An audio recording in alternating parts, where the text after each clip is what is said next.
आओ समझे विज्ञान कक्षा 7 इकाई 2 रेशों से वस्त्र तक। प्रकरण है पौधे एवं जंतुओं से प्राप्त रेशे, ऊन प्रदान करने वाले जंतु तथा ऊन तैयार करने की विधि।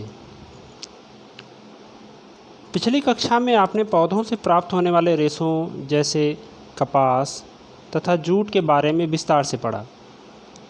इस इकाई में हम जंतुओं से प्राप्त होने वाले रेशों जैसे ऊन तथा रेशम को प्राप्त करने की विधि तथा इनसे वस्त्र बनाने की विधियों के बारे में जानेंगे।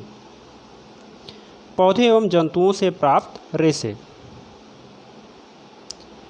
पौधों से प्राप्त होने वाले रेशे पादप रेशे कहलाते हैं। कपास के पौधों के बिनौलों से रुई तथा पटसन या सनई के पौधों के तनों से जूट के रेशे प्राप्त किए जाते हैं। कपास के रेशों का उपयोग कागज, सूती वस्त्र, चादर, पर्दे आदि बनाने में किया जाता है, जबकि जूट के रेशे से रस्सी, बोरा, दरी आदि बनाए जाते हैं। इसी प्रकार जंतुओं से प्राप्त होने वाले रेशों को जांतव रेशे कहा जाता है। ऊन तथा रेशम प्रमुख जांतव रेशे हैं। ऊन के रेशे भेड़ अथवा याक के शरीर के बालों से तथा रेशम के रेशे रेशम कीट के कोकून से प्राप्त किए जाते हैं। ऊन का उपयोग स्वेटर तथा गर्म कपड़े बनाने में किया जाता है, जबकि रेशम के धागों से रेशमी वस्त्र बनाए जाते हैं। ऊन प्रदान करने वाले जंतु। सामान्यतया भेड़ की त्वचा के बाल से प्राप्त किए जाने वाले मुलायम घने रेशों को ऊन कहा जाता है।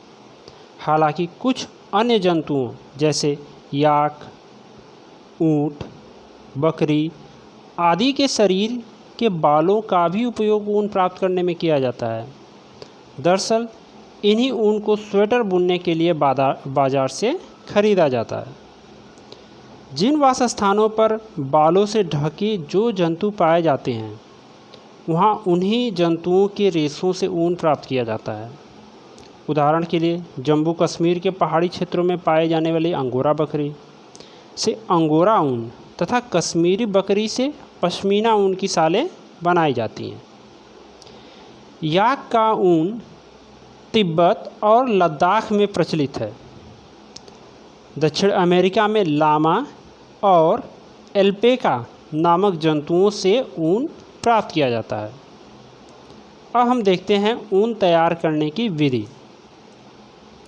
आपने महसूस किया होगा कि सिर के बालों की अपेक्षा शरीर के रोएं अधिक मुलायम, पतले तथा हल्के होते हैं। बिल्कुल इसी तरह भेड़ के रेशे भी दो प्रकार के होते हैं, दाढ़ी के रूखे बाल तथा त्वचा पर स्थित तंतु रूपी मुलायम बाल। इन्हीं बालों का उपयोग ऊन बनाने में किया जाता है। भेड़ पालन और प्रजनन। हमारे देश के अनेक भागों में भेड़ों को ऊन उत्पादन के लिए पाला जाता है।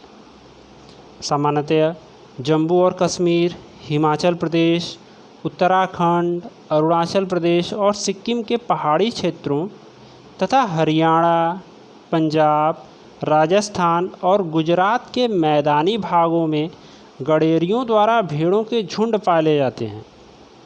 भेड़ शाकाहारी होती हैं और वे घास और पत्तियां खाना पसंद करती हैं।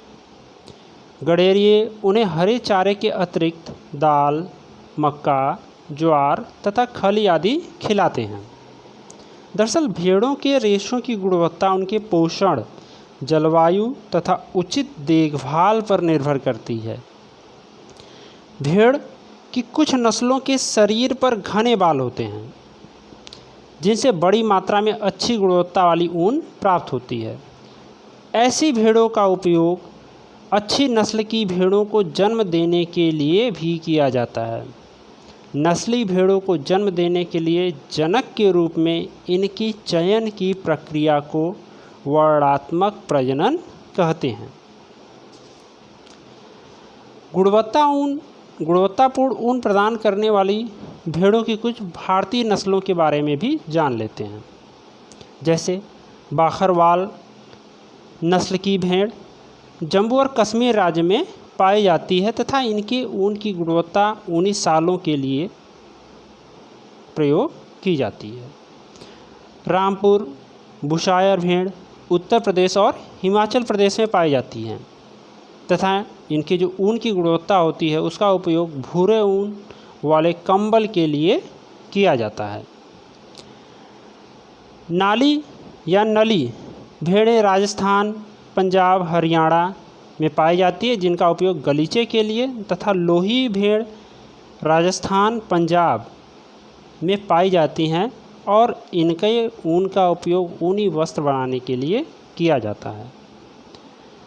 मारवाड़ी भेड़ें गुजरात में पाई जाती हैं तथा इनकी ऊन का उपयोग मोटी एवं वृक्ष ऊनी कंबल के लिए किया जाता है तथा पाटनवाड़ भेड़ें भी गुजरात में पाई जाती हैं जिनके ऊन का उपयोग, जिनके रेशों का उपयोग होजरी के लिए किया जाता है।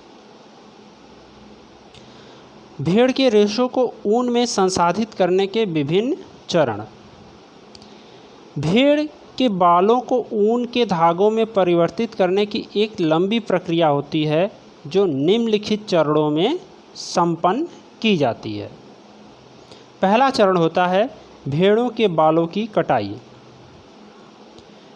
जब पाली गई भेड़ के शरीर पर बालों की घनी वृद्धि हो जाती है तो उनके बालों को शरीर से उतार लिया जाता है। यह प्रक्रिया ऊन के रेशों की कटाई कहलाती है।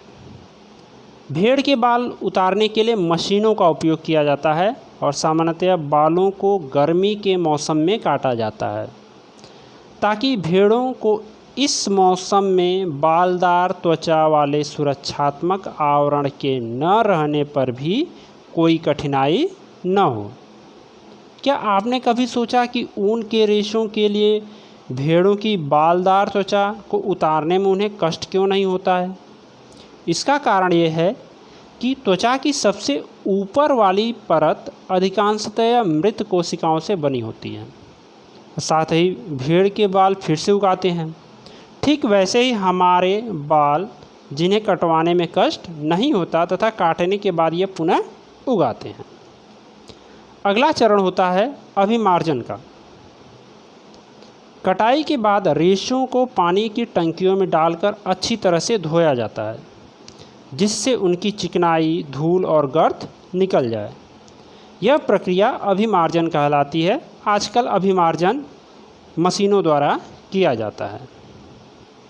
अगला चरण है छटाई का। अभिमार्जन के बाद रेशों की छटाई की जाती है। इसमें अच्छे रोएदार रेशों को उसकी लंबाई, चिकनाई तथा हल्केपन के आधार पर अलग अलग कर लिया जाता है। छटाई का यह काम हाथों से अथवा मशीनों के द्वारा किया जाता है। अगला चरण है कताई का। अभिमार्जन से प्राप्त रेशों को सुखा लिया जाता है और इस प्रकार प्राप्त छोटे छोटे कोमल व फूले हुए रेशों की ऊन के धागों के रूप में कताई की जाती है। अगला चरण होता है पांचवा रंगाई का। भेड़ों अथवा बकरियों से प्राप्त रेशे प्रायः काले, भूरे अथवा सफ़ेद रंग के होते हैं। विविधता पैदा करने के लिए इन रेशों की विभिन्न रंगों में रंगाई की जाती है। यह प्रक्रिया में रंग बिरंगे ऊनी रेशे अक्सर आपस में उलझ जाया करते हैं। छठा चरण होता है ऊनी धागा बनाना। रंगाई के पश्चात प्राप्त इन रेशों को सुखाकर सीधा किया जाता है और फिर लपेट कर उन्हें धागा बना दिया जाता है।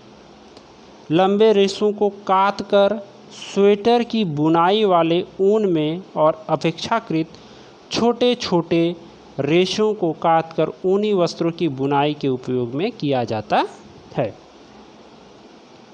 कुछ और भी जानें। ऊन उद्योग हमारे देश में अनेक व्यक्तियों के लिए जीविकोपार्जन का एक महत्वपूर्ण साधन है, परंतु जंतु रेशों की छटाई करने वाले कारीगर कभी कभी एंथ्रेक्स नामक जीवाणु द्वारा संक्रमित हो जाते हैं, जो कुछ समय बाद एक घातक रुधिर रोग, शोर्टर्स रोग के रूप में दिखाई देने लगता है। किसी भी उद्योग में कारीगरों द्वारा ऐसे जोखिमों को झेलना व्यावसायिक संकट कहलाता है। भेड़ों की संख्या की दृष्टि से चीन और ऑस्ट्रेलिया के बाद भारत का विश्व में तीसरा स्थान है। गुणवत्ता की दृष्टि में न्यूजीलैंड की मेरिनो भेड़ों से सबसे अच्छा ऊन प्राप्त किया जाता है। आज के अंक में इतना ही। धन्यवाद।